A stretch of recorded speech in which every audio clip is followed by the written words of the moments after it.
I read the Cap Journal on telephone reader, but I do the Star on Breakfast Table.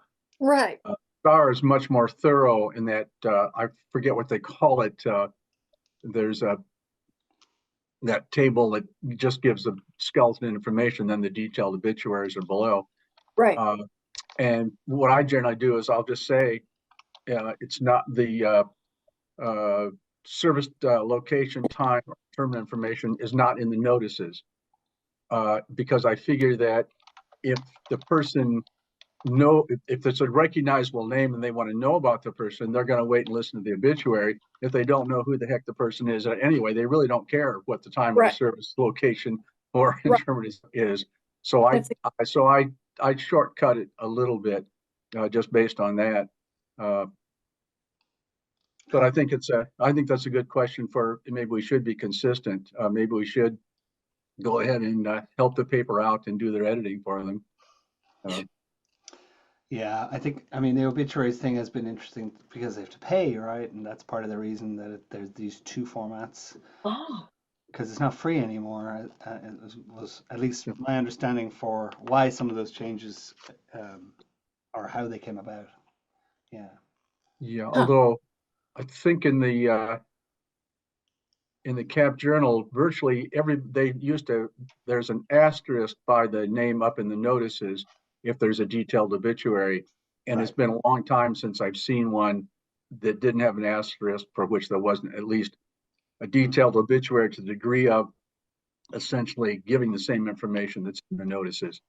The big thing, if people want to shortcut it now, they simply have the person's name and details by www, whoever the funeral home is. That'll be the whole obituary. Right. Well, okay, straight into it with obits. I mean, these are the challenges, and this is what I'm talking about. You guys on the ground and kind of living this every day. Did you, Chris and Jim? Do you do any preparation to read? Oh, I forgot that, didn't I? My partner and I usually, I mean, the Star and the Cap Journal are not going to have the same articles, at least for the front page. We do just see, okay, what do you have in sports? Do you have any KU sports, K-State sports? And we try not to read the same thing. So that's basically the only prep we've been reading together since 1999 or 2000. So not the Breakfast Table Times, but wow. Yeah, that's the only prep we do. Okay. And I should clarify, Chris and Jim, well, Jim, you do multiple things, but Chris is part of a team that reads live. I'm trying to, who else? Carl, you've done that in the past, but not of late. And nope. Jim, okay. Anyway, Jim, and you do other assignments, Jim? What's your favorite assignment? Yes, I was going to say, I'm not sure where we are in the process. You're right. We kind of jumped ahead and we took you right into the obituaries right away. And I suddenly realized that Chris and I both do the live, and for most people, that's not all the audio reader does. In fact, the majority of what we do is not the live broadcast. Right. So what were the questions? I'm Jim Huber, by the way, for a last name. And just who you are, what your assignments or your favorite assignment, and prep. I think they're all favorites. I don't think there's anything we do that isn't just thoroughly enjoyable and has its own challenges. For a favorite, preparation. The preparation, it varies a little bit. It's on live right now. It's the preparation is much more than it was a few weeks ago, just because I have to reconcile what the new format of the Kansas City Star is with the paper edition. And in the last couple of days, they've diverged even more. There were articles in one that weren't in the other. I would think my biggest preparation is just to make sure that I have the bird's eye view, that I make sure what's there in total, and that I'm not going to miss anything. An example would be we're going to be on obituaries all day. This could get very depressing. But there'll be times when there is maybe only one, and in some papers they'll put it someplace as a filler almost, and you go through and think, oh, there were no obituaries. And then when you double check, you realize, oh, there it is. And there are other things like that. So I would say for part of preparation, I try to make sure I'm clear on exactly what all is there to be read. Okay, that's a good tip. Yeah. Thanks, Jim. Thanks, Chris. Well, yeah, let's just keep going around. We're kind of doing intros. We have some slides. Zoanne, I have you next on my screen if you introduce Hi, yourself. I'm Zoanne Merrifield. I live in Kansas City in Shawnee, Kansas, and I read the Lawrence Journal World once a week. The only prep work I do is just page through the newspaper to see what all is there and how much filler I'm going to have this week. And my favorite assignment is my only assignment, so it's the Lawrence Journal World. Cool. Thanks, Zoanne. Feli, you're actually next on my screen. Not a volunteer, but hi. Oh, I don't think I'm hearing you. I'm not, yeah. No. We okay. We'll come back, will we? Mike Shopper. Well, Good. I'll go next if that's Oh. okay. Jane, go ahead.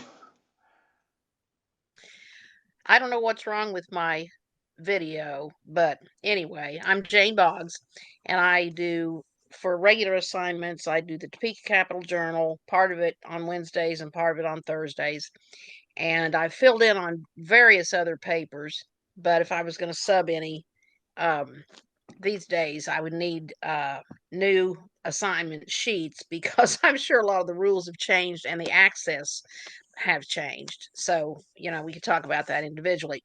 But about the obituaries, because you guys brought it up, in my personal experience, yes, you do fill out a form for the funeral home. And what I see is that if it's a reputable funeral home, they print whatever you give them, word for word. enough. Because I split an infinitive in my mother's obituary, and I was so mad at myself. I didn't catch it until it was already printed, and I thought, oh, shoot. But also, then you get the errors that people that don't understand the difference in preceded in death, and they'll say Proceeded, yeah. proceeded. So, you got to fix that on the fly. Yeah, right. Yeah. Here we go, A lot- marching on. Yeah, And a lot of it just right there.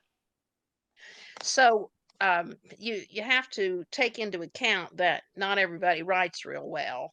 And you know that they were trying to do the best for their loved one. And so you try to do the best for them, is my view about the whole thing. Same thing with any article, though. Yes, editing can be a real problem, and I'm sure we all notice that some reporters write better Yeah. than You others think? do. Yeah. And so there's a various amount of editing that needs to go on, depending on who the author of the article is. Yeah. And sometimes, especially when we're talking about sports guys being quoted, if they have every other phrase as Uh-huh. Yeah. or hey man, I Yes. leave a whole bunch of those out. I do too. And if they have horrendous grammar, I clean that up a little bit. I Okay. just don't think Good to know. Okay. we need to advertise how ignorant some people speak. Ignorantly, I meant to say. There you go. So I do try to help everybody out in that regard. One thing that drives me crazy is, and you can't do anything about this. Let's say if an article starts out with the Kansas Board of Regents said thus and so, and then later, if you glance down the page, you'll see KBOR. So I try to say the Kansas Board of Regents, now that's KBOR, said that blah, blah, blah. Then later, I mean, if it's a lengthy article, the first time we come up upon KBOR, I might say, remember, that's Kansas Board of Regents, and then go on with KBOR or whatever. sometimes though, there will be acronyms that you cannot find Yeah, what the real name of the thing yeah, is. yeah. So I do try to look for that. So, when you hear a bunch of acronyms, even though, I mean, I'm retired postal service, so I'm accustomed to acronyms all over the place, but not everybody knows what every acronym is. So I do try to help straighten those things out so that my article sounds reasonable and the message comes across as it was intended to. I do enjoy reading other papers though when time permits, and I mean, with the Topeka Capital Journal, I read exactly what I think I'm supposed to. But with a small town paper, I I don't think that we're quite as stringent. I mean, you can read the entire paper and it's relevant to those small town people, I think. Um, Now, I know that Jim does a whole lot more detail than I do in the Topeka paper. I don't go into every single TV show or any of that stuff, but I'm sure the audience likes whatever we do.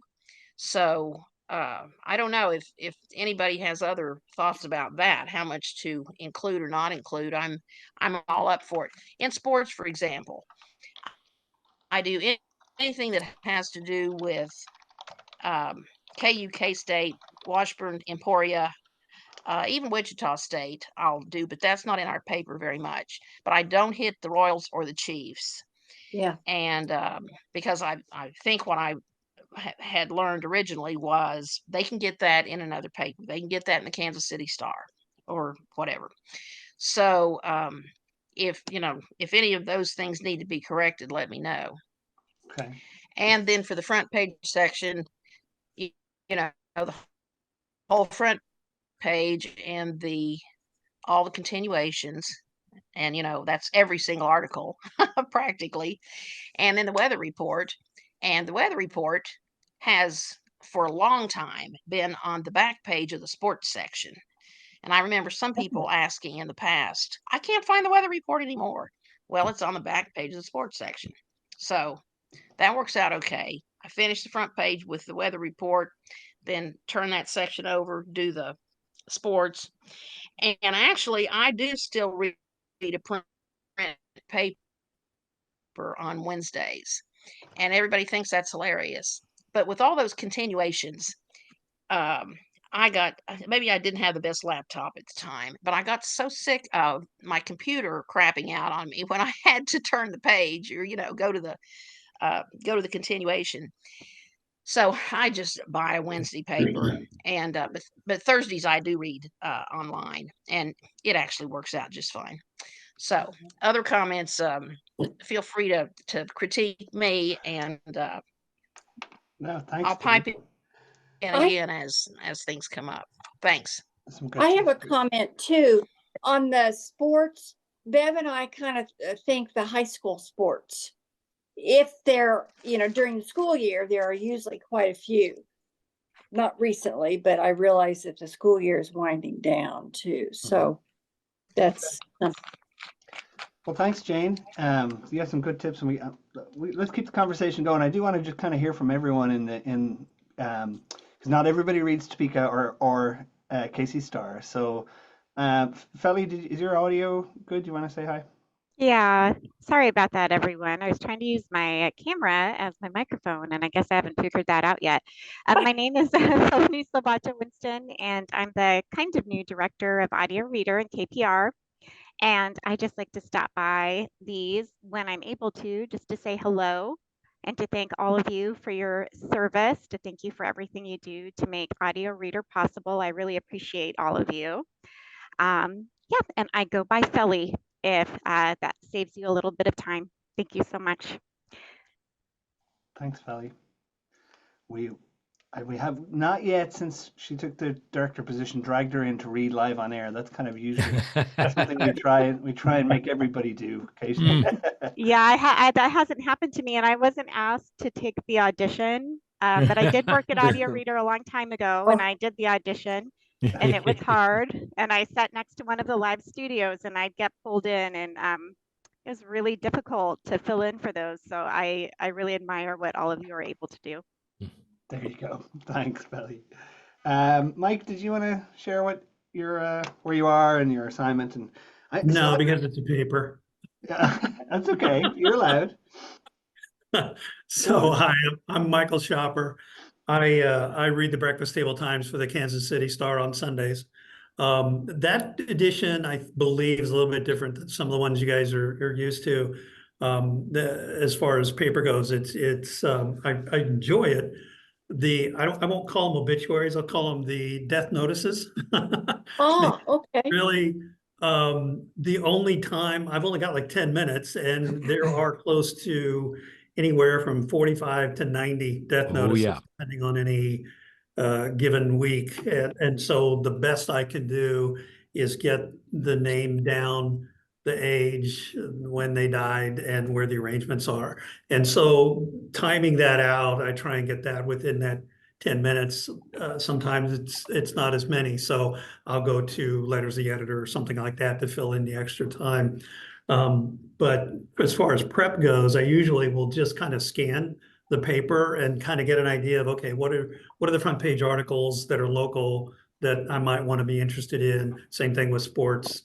And then especially if I pick out a sports article I want to read, I may have to look at the names of the athletes a little bit closer in detail to get the pronunciation down, or because in some cases it's difficult, and try and do it the best way I can. And if I question whether I screwed up a pronunciation, I will just spell it.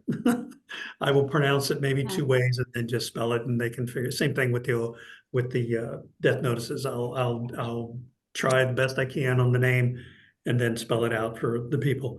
So favorite assignment is probably the one I haven't read yet. I just really enjoy reading the paper. So I just look forward to the next assignment that I get, and I'm optimistic about it, and we'll go on forward with it. Love it. Great. Thanks, Mike.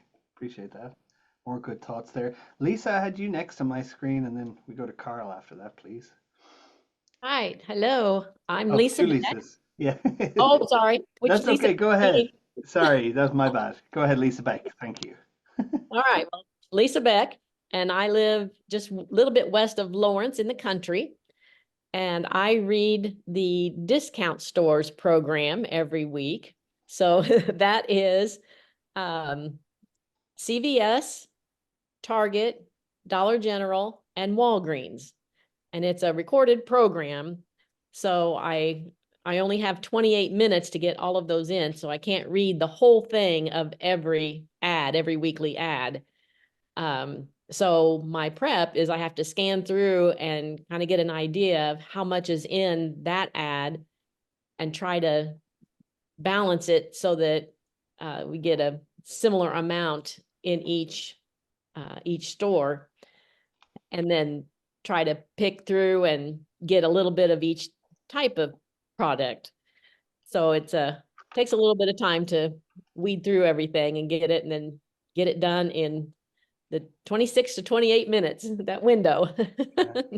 It's done. I often have to go back and clean up. So well, nope, that one's not important. That one's not important. Delete to get back down to the 28 minutes, or any extra gaps. So that's, I like that about the recording version, that I can go back and fix things and change things. And if I stumble over names of products, I can stop, go back, delete, do it again. That's really awesome. Wow. Very helpful.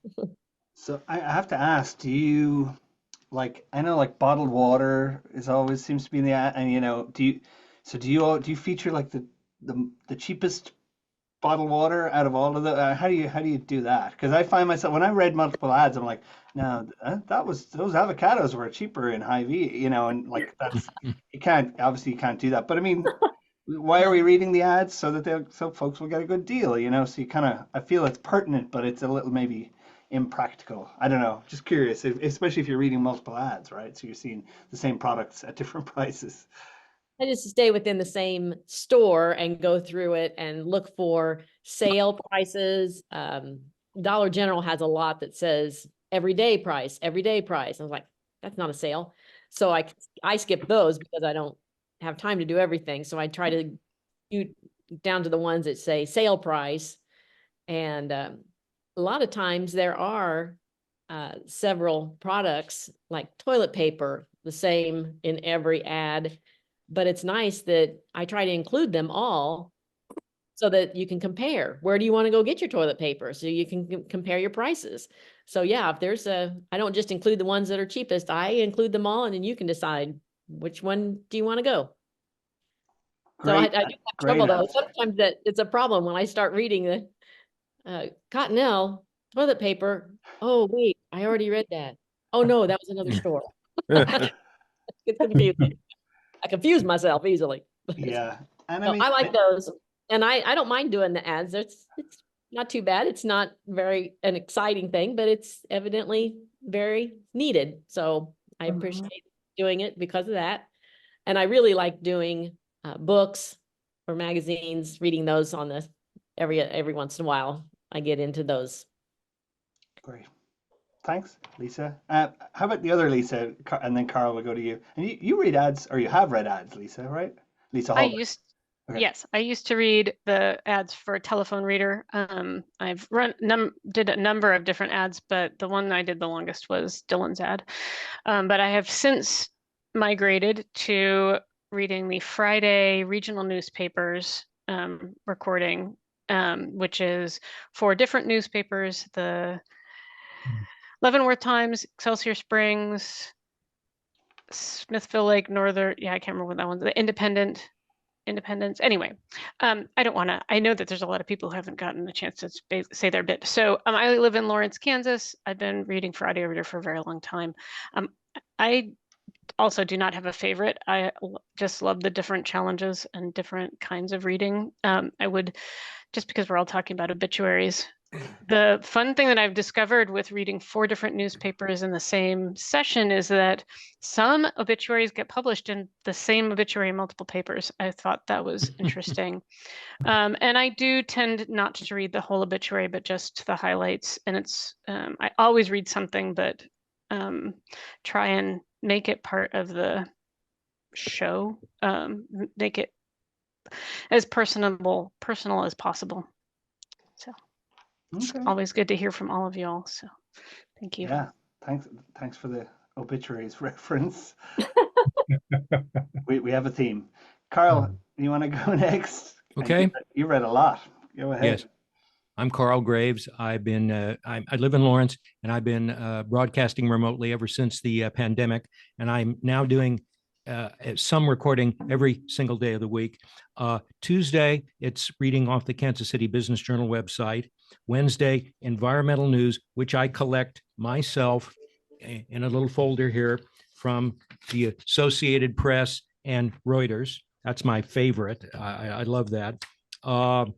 Thursday, it's called Look Back. It's history, archaeology, history magazines like this.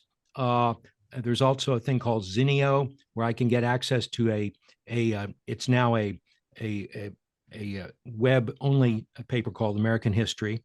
And Nick, bless his heart, got me History Today from the UK.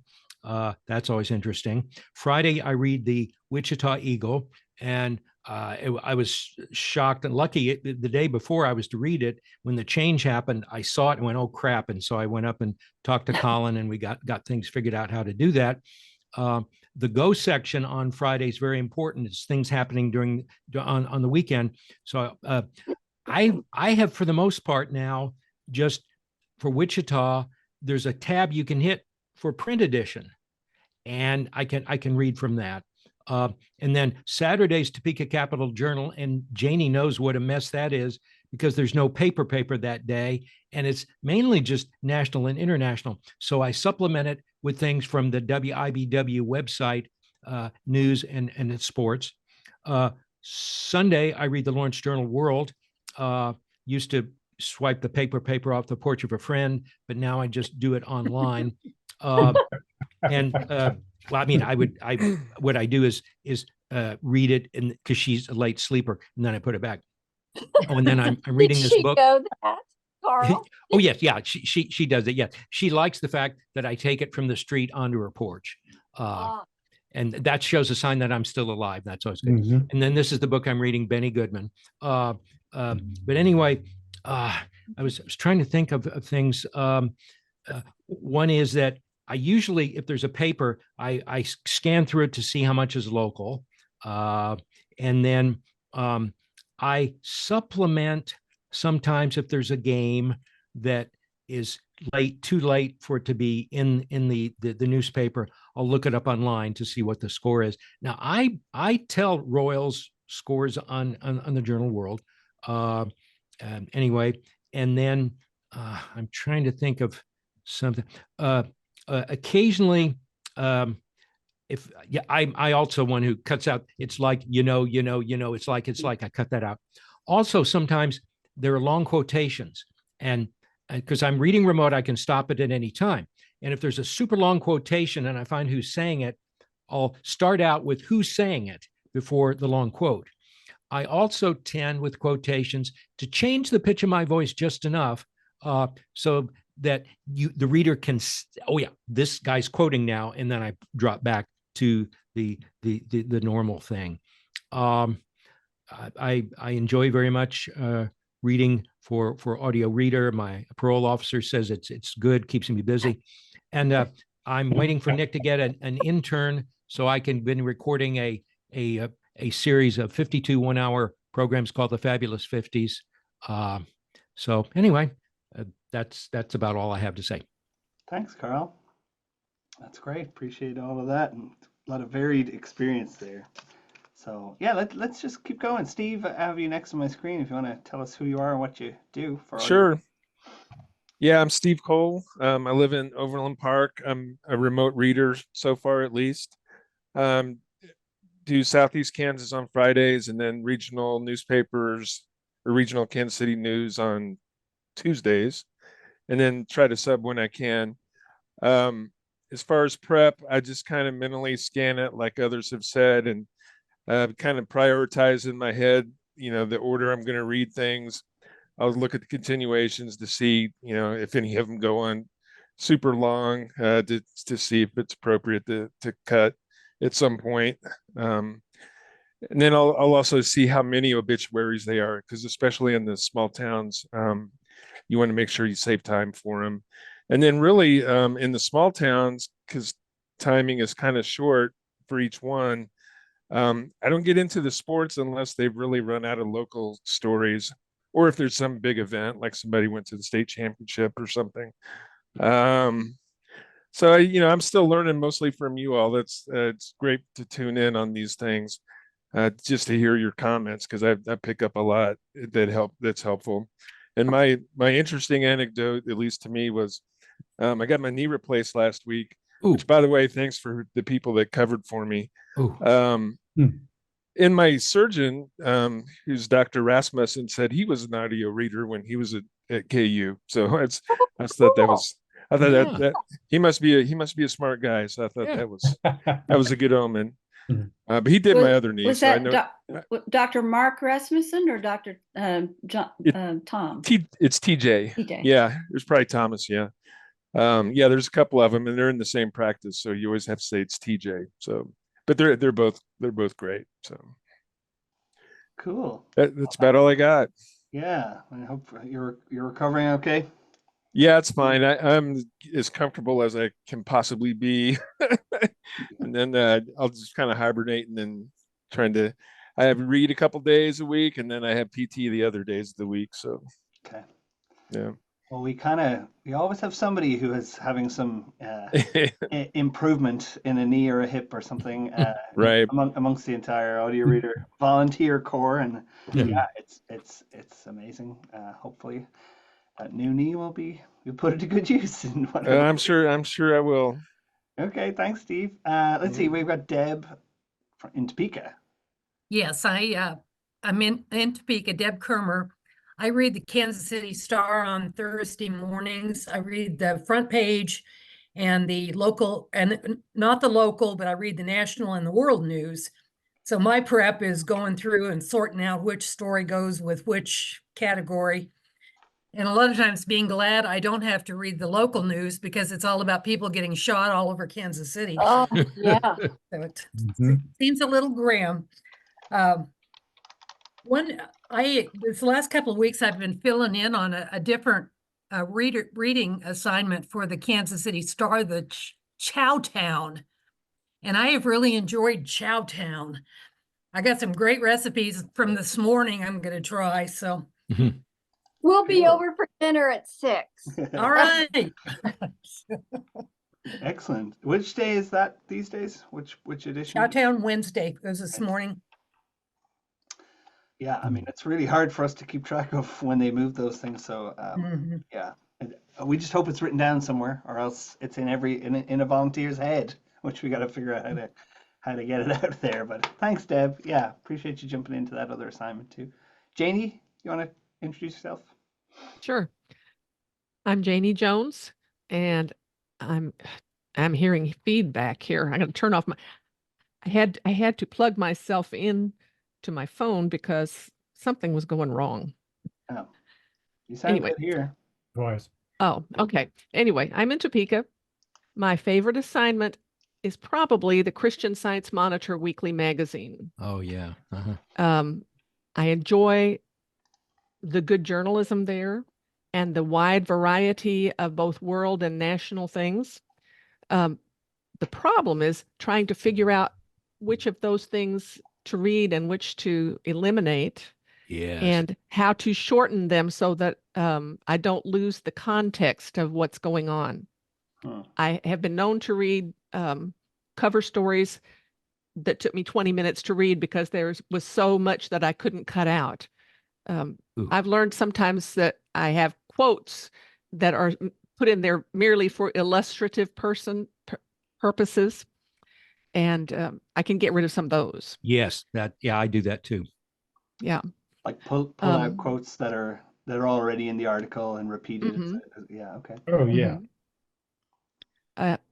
The other thing is that I read the Wichita Eagle on Thursdays and have the problem of running out of local news.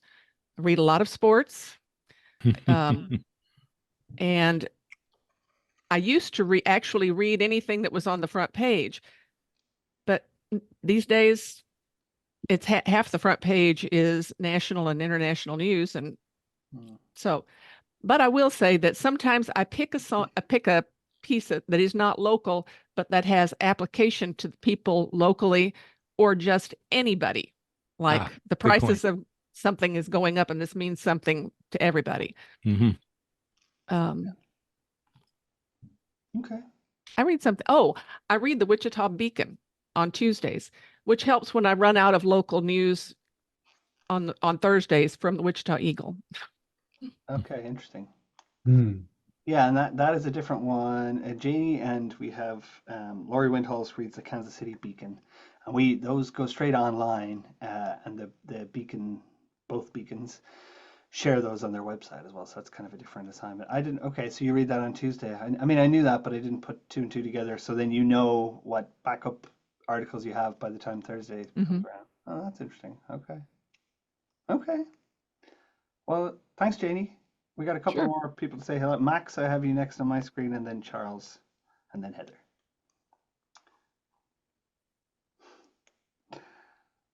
That old unmute button. There you go. Did that work? Oh, that worked. There you go. Okay. I'm another one of those. I'm Max Mays, and I live in Lawrence. I'm one of those people that has multiple assignments. I do the Missouri News Hour on Monday, regionals on Friday. I read TV Guide on Thursday. Well, it airs on Friday morning. I record it on Thursday morning, and sometime during the week, I'll read Science News or Discover Magazine. And if I have to pick a favorite, it's probably the science magazines, because I'd be reading those for me anyway. So I might as well read them for somebody else. And like a lot of you have discovered, things are changing in the publishing business. The Olathe News section of the Kansas City paper is no more. Ooh. And in order to do Olathe News, I subscribe to a news or to an email, which arrives on Friday morning, thank heavens, and pick out some articles from there, and anything that's actually tagged in the Kansas City Star is Olathe or Johnson County. I'll pick that up. The Sedalia newspaper just went from 6 days a week to 2 days a week. Oh So I my. lost, Ooh. yeah, so I lost that. That's now been replaced with the Joplin paper. And then TV Guide used to do every other week. Now they are every 3 weeks. And Wow. although they're publishing every third week, they haven't really increased any of their articles. So I spend a lot of time faking it Oh, for there TV should Guide. be Thankfully, it's only 30 minutes that I have to fill. But yeah, it's crazy. It's obvious that the publishing budgets are just being cut and cut and cut and cut. And I know some of you are experiencing that as well. Yeah. But anyway, that's Okay. me. Thanks, Max. Yeah, that is definitely the trend for sure. Yeah. Unfortunately. Charles? Hey there. Is this coming through? Yeah. Yes. Okay. Charles Higginson. I live in Lawrence and I read the Journal World once a week, Thursday mornings. There's several themes have come up. My policy with pronunciations, which are difficult in sports and other kinds of news, is I just every once in a while issue a blanket apology for getting things wrong, because names are weird, and you're going to get stuff wrong, and you just kind of have to do your best and go on. With obituaries, and this is kind of I don't know, the populist in me or something like that. I read the bare bones, names, places of birth, death dates if they're given, and certainly the times for any services that are planned, and contributions or donation suggestions, that kind of thing. But try to keep everybody on a little bit of a level playing field. My favorite assignment, I've gotten really fond of doing the Journal World, even though it brings a lot of problems. But my favorite assignment is anything from the New York Times, because I know I won't have to fix anything. It's going to be well done. It's going to be well structured. It's going to be well written. So I pick that up when I can. Somebody a while ago used the term show, and that's really kind of how I think about these little productions. I do try to make them, interesting and well structured.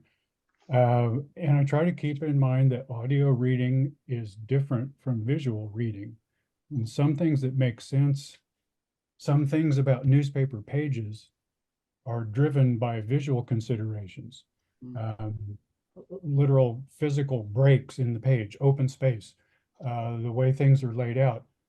And none of that carries off when you're just doing an audio rendition. So I do several things. I don't read the paper straight up. I do several things to change things. I do try to keep focus on local stuff. I don't get into, if I'm reading international news, it's a thin paper day. I'll sometimes supplement with the Lawrence Times to fill in the gaps there. I try to make information to put things in a little more consistent order than sometimes you have to do in writing, like with financial information. The Dow fell X points or such and such percent, and the NASDAQ went up X points or so, and it might not have been written that way. That, in fact, both of those details might not have been included in all cases. I change headlines almost every time, because, well, the newspaper style, it's driven by space. It's driven by the convention. The headlines are written in the present tense, and I just don't think it carries as much information as clearly as you can if you just you're talking about stories that are, by and large, 90% of them events that happened in the past. Just put it in the past tense. Pull up a little. Often there's crucial information that's left out simply because there's not enough room in the headline, and you might as well just say, tell people what the story's about up front. I'll do the same thing with transitions.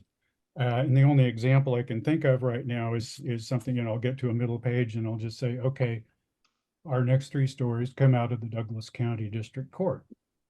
And that kind of puts a wrapper around things that are going to come up, just to let people make the transitions a little more clear than the paper needs to. A visual reader doesn't need that, but an audio reader, I'm assuming maybe it helps to tell them what's coming.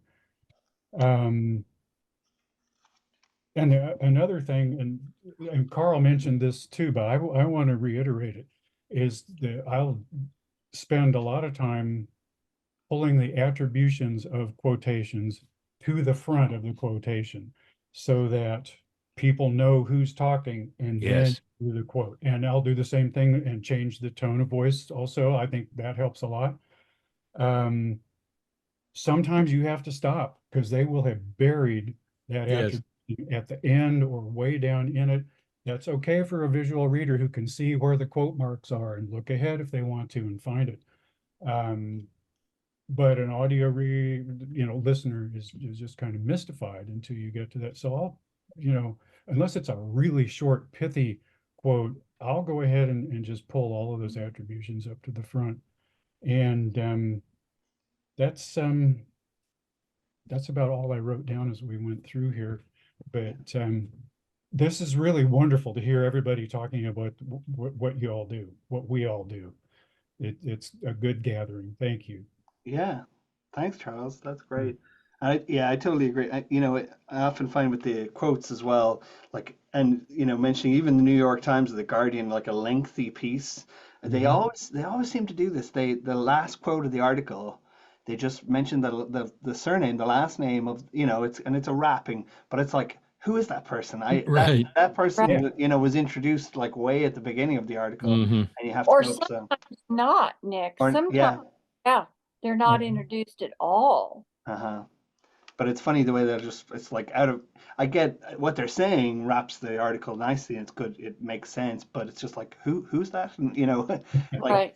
I think at that point is maybe the writer is kind of thinking it actually doesn't matter who says this. It's more, they're concise, anyway, wrapping up. But if it's something like that and I find myself doing it, I think you're all coming from exactly the right place, putting yourself in the seat of the listener. Again, none of this sounds like any kind of editorializing. It's just being more convenient and translating from one medium to the other, which is our whole job. So the last person we haven't heard from, and we're almost out of time, but Heather, say hi. Hello. Hello, good afternoon. I am in Springfield, Missouri. I started reading when I was in Lawrence, though, but I moved, and the audio reader expanded first to Joplin and then to Springfield. And so now I read part of the Springfield News Leader on Mondays. I read the front page, including photo descriptions, the weather, and the sports section. And I really enjoy reading the weather in particular because I guess I'm just getting older and,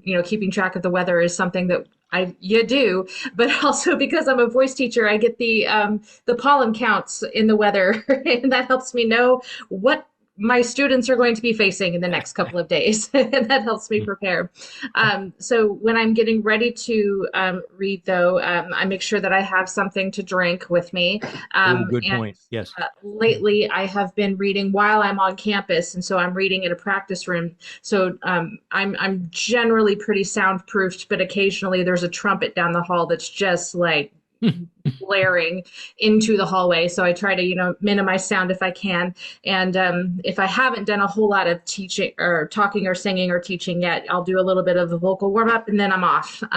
Sometimes I'll look ahead to the sports section because the sports writer on Mondays tends to be a little verbose. And sometimes, especially with the with the athlete names. Actually, Missouri State has a fantastic thing on their website. If they have a player that has a difficult name to pronounce, they actually have an audio recording of that name being pronounced. And so if I catch it, I can go listen to somebody saying it so that I can say it, because there's been a few like particularly Samoan names in the last few years that have had a whole lot of vowels, and being able to pronounce those names has been difficult. But I have also done the trick of doing my best and then spelling it and apologizing profusely. But anyway, that's what I tend to do. That's great.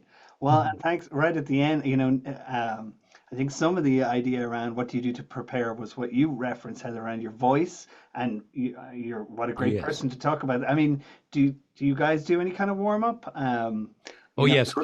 I always will, for a newspaper, I start out saying, this is Carl Graves. I'm reading the Lawrence Journal Word from such and such and so and so. And I read the headlines. This is before I hit the record button, just to be warming up. Okay. And who else? A standing desk, that's just to get you up moving and more. Oh, yeah, your diaphragmatic breathing. Well, Heather, you can. I mean, sorry, anyone else, but we've got a pro here. Yeah, and it's a long time. I have a singing perspective, and I did have some warm ups around. Most of it. I was always amazed. Most of the warm ups about relaxing is about getting your, not tensing up and singing from your chest, and just to have the longevity, to last. But anyone else? Bev and I have a long-winded conversation. He's usually sitting there, and I get there about 8:10 or 8:12 or something, and so we just chatter. And some biscotti. Yeah, and talk, about different things for 45 minutes. But I was also going to ask, does everybody who reads the say the Breakfast Table Times, because I think that's the only live broadcast, does everybody read from the screen? Or Bev does not, I do. I think we only have Jim here anymore. We have some Casey Star readers, but not live. Yeah, and Nick, this is something that last week there was a match. This week I noticed yet another disconnect with Kansas City Star. The on screen, there's no longer the print, and I realized that there had been the option in the past to bring up the printed facsimile. That's not there in the Star. I searched for it. But now that was true a week ago. That was, you can work around that because I just match article. There is a printed edition. Yeah. Where do you access it on the screen? When you hit content button, and then it brings up that ribbon. You have to you scroll all the way to the end, and it says today's print edition. Yes. You have to scroll over because in the past you could pick it up right away. But what I noticed, was that the online edition no longer even it does not parallel. So the online, there's only one front page article, at least on the days I've read. And so then they'll have local, and what used to be some front page news is now just cached under local. But I have a very simple one for this business of quotation marks and reading that I've run across on a few occasions, and that is parentheses, and where the person I'm reading has injected their own comment, and they put in parens, which makes sense. But then I realize what I've generally said is, this is an injection from the writer in parentheses. This is not me, because it sounds like it's a comment on if they're quoted, put in their own comment in the middle, and it would come across as my comment, unless I identified the fact. Does others people run into that? And what is that? What you do with it? Well, particularly if it's a sarcastic one, and I had some of those. The closest thing I get to that is if the editor of the Journal World, Chad Lawhorn, has written a piece. He throws in jokes. He talks about food. Yes. And Yes. so I just tell Yeah. people up front, this is the Town Talk column from Yes. editor Tad Lawhorn. Here I we say go. that too. It's going to go all over the place. Yeah. Right. But again, that could be that then I wasn't sure even in that situation that it would distinguish an injected addition in a sense to it would distinguish that from my own injecting something. Well, from a quote. Right. So it might be a quote that's in quotation marks, but in the middle of that quote, the writer has put in a comment in parens. Right. Which, and often it is a sort of, I'd say sarcastic, or it might be just a little funny aside or something that very well the reader might have just as easily done if the listener doesn't realize this is not my reader. This is what's being read. Well, hopefully, yeah. I mean, I guess if do you say in parentheses, or do you just try and add it as more in the flow? I mean, I could see why you don't want to break up the flow of a quote, but also Right. for that, if it is in parentheses, I think you're probably okay to say that it's in parentheses and that. But I guess it's like layers of complication here. Yeah, I guess I'm so concerned about that I don't even want the mistake to be made that you think these are my parentheses. Right. This is not a parenthetical comment by me. This is a parenthetical comment by the writer of the article I'm reading, injected into their own article. Yeah. Well, I mean, I don't think you need to worry too much that they would think that it's yours. I'm not staying up nights. Don't worry, Nick. I'm glad you're concerned. But I mean, it's a balance between being clear about what you're reading and having a good flow, right? Yeah.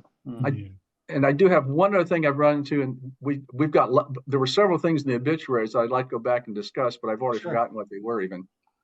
But I think it's mostly the Cap Journal will sometimes get confused on a hyphenated name, and in the summary at the beginning, they will alphabetically list it. Let's say the name that comes to mind, like Smith Jones. It'll be in the top. It'll be under Smith. It'll be down under S. It'll turn out that in the final name is actually, or they'll put it under Jones, but it's Smith Jones. It's in there's a disconnect because I try to have things sequentially listed so that I make sure I don't miss anybody, and it'll be the choice of which to make the place to alphabetize is not consistent. Do you think the listener really, I don't know, pays attention to that if it's alphabetical or? Yeah, I'm not sure. And of course, the problem with the alphabetical is a listener who didn't hear someone they knew, because of the way it's listed initially, doesn't hear a name that they recognize, then doesn't wait for the full obituary.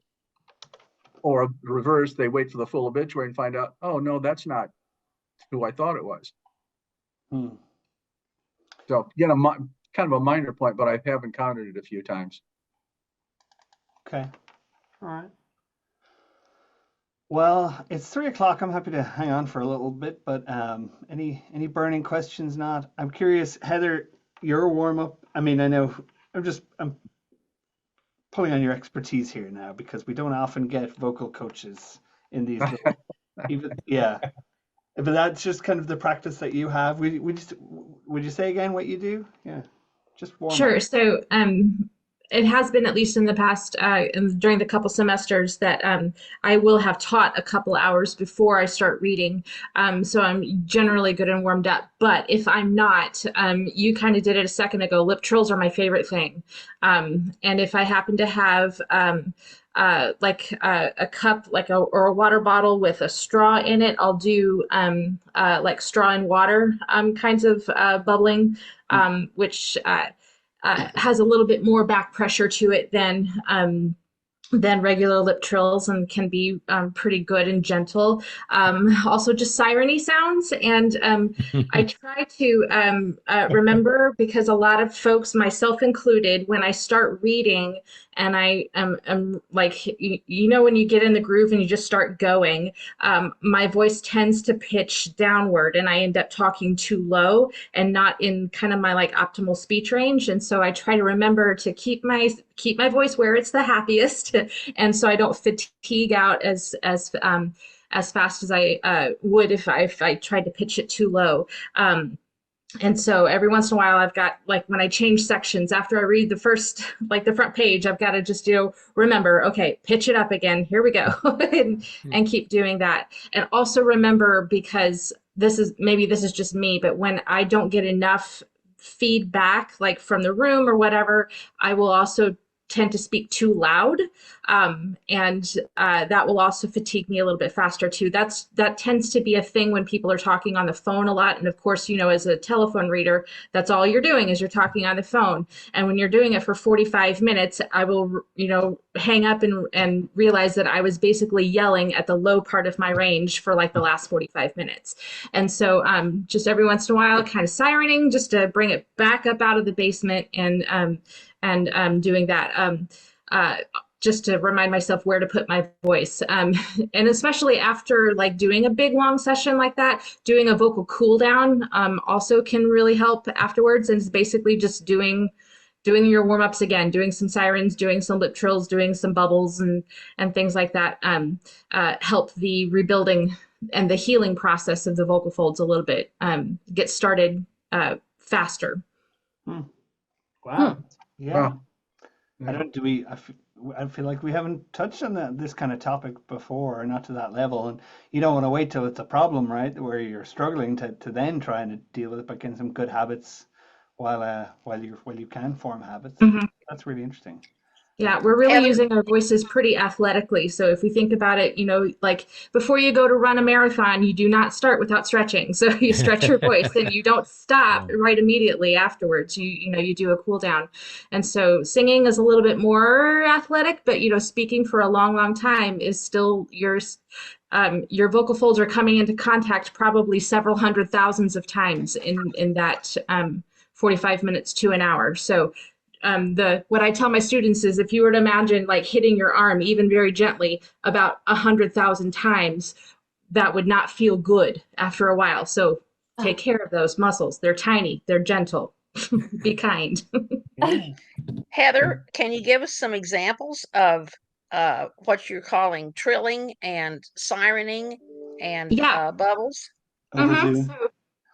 Over Zoom, which may or may not work. If you have the original Sound for Musicians up in the left corner, if you turn it off, some of this might come through a little bit better. I'll turn mine on too. So lip trills are just basically like blowing raspberries with your lips. So,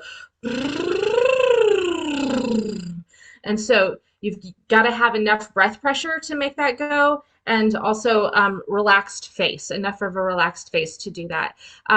So that kind of thing. And I like to start high and go low because it kind of stretches the vocal folds, that stretch, release kind of thing. We have a little bit of evidence that that's a faster way to warm up. And then sirens are just like kind of, imitating a siren sound, like woo, that kind of thing.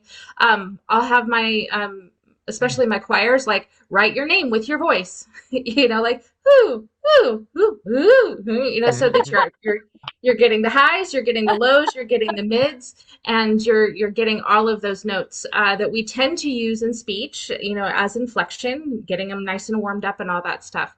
We have teeny tiny little blood vessels in there that actually are small enough that only one red blood vessel red blood cell at a time can move through. But when we get that blood flow going, warming up, we get more oxygen flow into the muscles. We get a little bit more liquid flow into, like a little bit more mucus flowing into, sorry if that grosses people out, but we need that. It makes our vocal folds happy, and gets those kind of pumps going again. And we're able to get better vocal fold closure. They come together a little more cleanly, and also just we get a greater range of motion to be able to do that when we do a warm up beforehand. That's fantastic stuff. But Nick, I'm not sure I can ever read again. Well, you're not getting away that easy, I'm afraid. Those sounds. That's terrific, Heather. Thank you very much. Yes, that was amazing stuff. Yeah. Yeah, if you go like search my name, like drheathernelson.com, I have some videos on my website about or YouTube. I've got some videos for help for tired voices that might be helpful. Let me see if I can, maybe I'll send that to Nick or something, and maybe, I don't know, Yeah. that could, I don't know, Right, not to yeah. like, No, not to like, you know, toot my own horn or anything, but like, that's my jam. So yeah. Yeah. Well, and like I said, I don't, you know, we have had some volunteers who over time have developed issues, and mhm. again, it's just good practice, right? So you don't, even if you, and you may not realize it if you start warming up and get into the practice, there may have been issues or tiredness that you weren't even aware of, right? So I don't, you know, thinking of it as a best practice or a preventative. Yeah, I mean, when I tell Trish that you joined us, Yeah. Heather, she's going to be reaching out to you to want to do a whole session on this. I'm sure. Jealous she missed it. Yeah, Yeah. yeah. Well, that's great. Yeah. Okay. Well, it is a little after 3. This has been great. Thanks all for sharing. Thank you. We'll continue to have, you know, these opportunities. I know you all. My perspective is to let you guys share with each other, and I'll sit here and listen and take notes. And you know, of course, there is any time that things need to be addressed, like that e-edition, we are looking at that, trying to figure out. Especially the bigger thing with the Kansas City Star is telephone reader and how the assignments are broken up. So I'm looking at that currently. And I actually, in that context, I kind of like the changes they've made. I know not everybody will dive in, but you know, we've had various iterations of how we break the paper up, and although I don't love everything about it, it's interesting to look at it in that context. So I'll just say that there's probably some follow up there, but otherwise, you know, hopefully you all picked up a few things.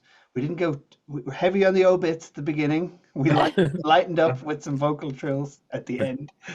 Yeah. Yeah. Speaking of the Star telephone reader, in the past there were times on the weekend where there were over 100 obits, and there were 2 different readers whose part had half the obits as part of their thing. I take it that's changed. I haven't encountered that since I don't read it that much on telephone. Yeah, and I'd have to double check. I think generally there's less splitting of sections like that.